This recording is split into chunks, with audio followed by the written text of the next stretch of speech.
Is she an analyst? What is her profession? You will let me know. The lady full figure. Yebuli nsonga ino juwako. Atabamu kubira. Oliba muntu nga akana bakakuba nengo omuntu omunene. Nga so muntu omunene bunene. Kubanga yakubwa nengo omuntu omunene.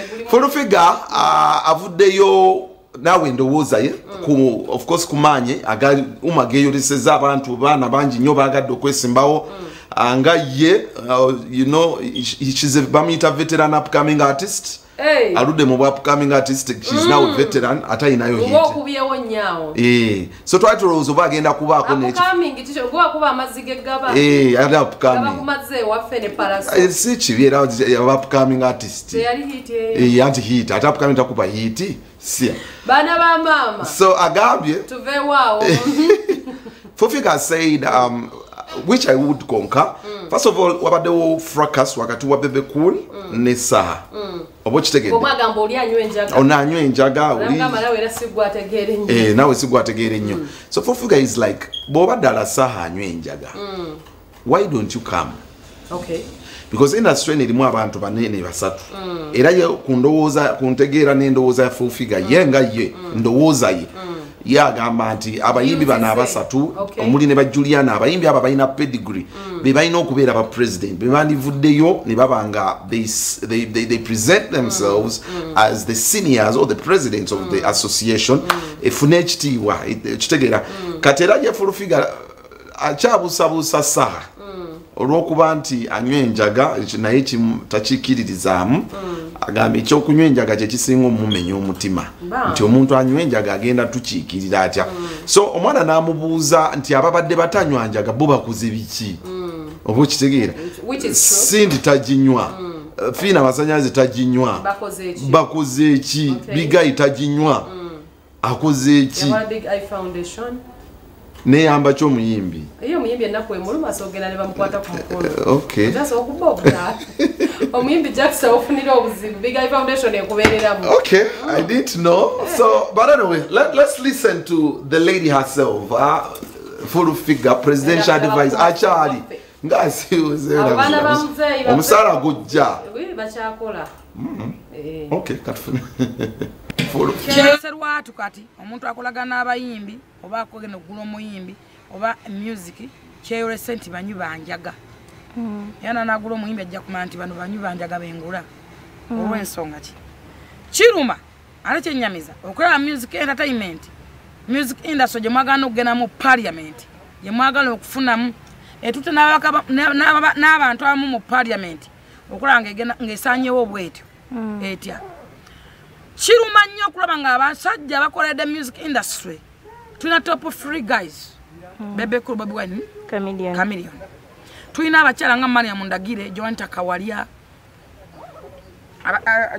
Mariam Ndagire Juliana Basofia Nantongo Baini na mubiru abantu ngabo tulina abasajja nga Misa Kisemakula Silva Kyagulanyi Geoffrey Utaya Bani bla bla aluna mubiru Bahuda man bangi nnyo gye bali basirisa baganya okuvayo okwesimbawo okubako kye bakolera music industry n'okola nti music industry tulina gye tusoojongera oba okugisabira ministry ennamba ne musirika ne muleka abayaga ne bavayo ne beegiriisa tugenda kulonda abayaga ogenda londa King Sir ngenda kulonda King Sir okusinzira ku baliwo emu esinga 0 muyaga nnyo baba yasobola okumina mu kamera na presenting enjaga nakkiza nti aginywa tujamu ku yesimu ngali muli abo bali luddawa which is okay tujamu ku biroba yavuddeko ddanga yamu kuyita ku tesimu ng'ogumiikiriza bw'ogamba ku muyaga twawa kabako yagambe baawa abatali bayaga Sindi teyakola Waikibenda yasuulawo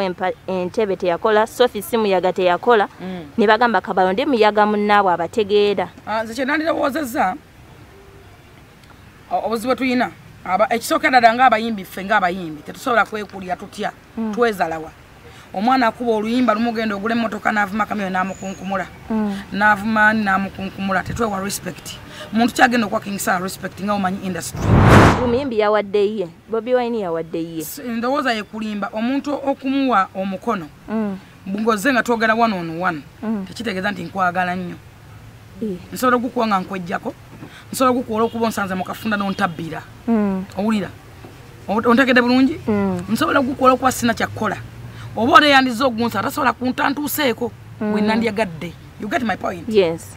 Abayimbi twetaaga omuntu gwe tuwa respect, gwe tutya, gwe tuwa ekitiibwa nga tayagala industry era ng'agikoledde ate ng'alinamu n'akasente. Kubanga abayimbi tuli ba bizibu. Mukyebeeko wano lwatu nti omuyimbi afa ne babula amafuta agamutwala okuziika. Omuyimbi afa ne mumulwa ekifo we mumuteeka. Omuyimbi afa nga tewali ne wawe nga temumanyiiyo.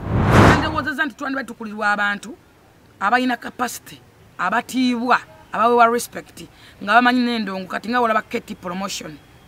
Nga bolaba Jeff Kiwa ntakata omuyimbi n'amujja kuzona muteeka ku kikutopu.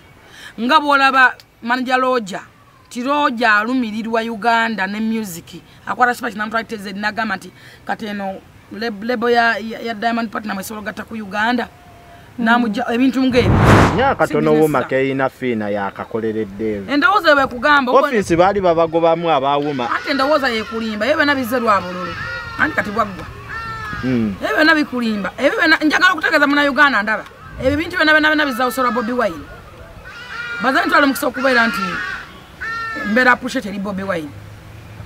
Bobi Wine ye musajja tutaddeko omusingi fenna nkiddamu. Ngane wanku wadde siwagira byawagira.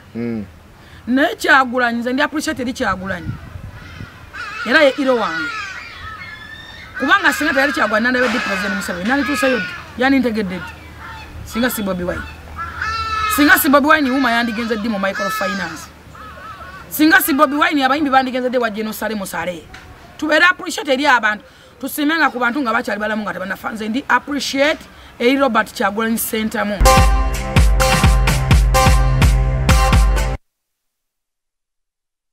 Ndi appreciate Jennifer Fulfi. Kanjere ku TikTok. Ndi appreciate. Ndi appreciate. Nange ndi appreciate wa Jonathan. Okospa bayito okwetega. Okwetega ki? Okwetega Bobi. Agambye mne okwadde bye tuwagira sibi ebimutoka ulidde. Anti eri tebakyategula. Oyagala tukaddemu. Ati balina okuddiino. Abaana abo no bategula abaana bakyategula. Ne Bobi Wine yageze n'ateeka ku wolye n'agamba buli waliwo abantu abajjanga ne beetonda naye era nga tumanyi tebaliriyo. Abamanyi, abantu bo bamanyi. Awobula ate Jackster atwine emboozi ya Evelyn Nago, but before we do